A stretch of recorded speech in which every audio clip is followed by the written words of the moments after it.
কাশ্মীরে উন্নয়ন কার্য দ্রুতগতিতে হওয়ার সাথে সাথে এটাও আশা করা হচ্ছিল কাশ্মীরের সিচুয়েশনও খুব তাড়াতাড়ি নর্মাল হবে। পরিস্থিতি নর্মাল হলে ওখানকার ঘাঁটিতে ভারতীয় সেনাদের সংখ্যাও কমিয়ে দেওয়া হবে। ভারত সরকার এর জন্য সিদ্ধান্ত নিতে যাচ্ছিল, কিন্তু যারা দেশের রুটি খেয়ে দেশের সঙ্গে বেইমানি করে জঙ্গিবাদকে মদত দেয় তারা এমনটা চায়নি। তাই তো ঘাঁটিতে কিছু বড় কিছু ছোট জঙ্গি ষড়যন্ত্র করে এই উৎপাত জারি রেখেছে, যেটা কেবলমাত্র সেনারাই দমন করতে পারে। সেই জন্য এখন ঘাঁটি থেকে সেনাদের ফিরিয়ে আনা অত্যন্ত মুশকিল।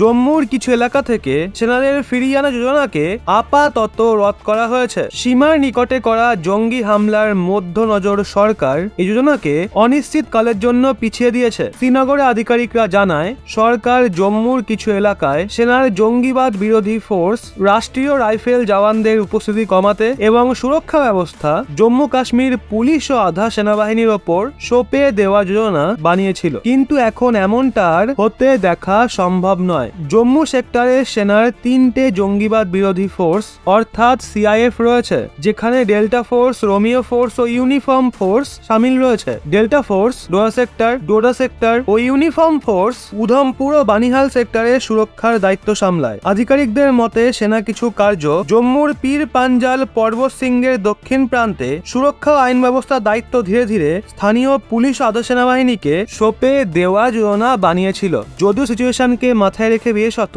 জঙ্গিদের দ্বারা 2023-এ করা হত্যাকে দেখে যোজনাকে অনিশ্চিতকালের জন্য আটকে দিয়েছে। তথ্য অনুযায়ী জম্মুতে এই বছর জঙ্গিদের হাতে প্রায় 17 জন মারা গেছে, যার মধ্যে সেনার 10 জন জওয়ানও সামিল ছিল। বছরের প্রথম মাস থেকেই শুরু হওয়া এই হামলা এখনো জারি রয়েছে। 1 জানুয়ারি 2023-এ রাজৌরির ঢাংরি গ্রামের 5 জন বাসিন্দা জঙ্গিদের গুলিতে মারা যায় এবং আরো 2 জন বিস্ফোরণে মারা যায়। 20 এপ্রিল পুঞ্চ সেক্টরের ভাটাদুরিয়ায় জঙ্গিরা রমজানের সময় একটা সীমাবর্তী গ্রামে ইফতারের সামগ্রী পৌঁছাতে যাওয়া সেনার একটা গাড়িকে টার্গেট করে, যেই হামলায় 5 জন জওয়ান শহীদ হন। তাই এমন সময় সেনাদের ওখান থেকে ফিরিয়ে আনার সিদ্ধান্তকে আপাতত স্থগিত রাখা হয়েছে, কারণ এই বিষয়টা নিশ্চিত কাশ্মীরে জঙ্গিদের দমাতে শুধু ভারতীয় সেনাই পারে। তো বন্ধুরা, এই নিয়ে আপনাদের কি মতামত নিচে কমেন্টে অবশ্যই জানান।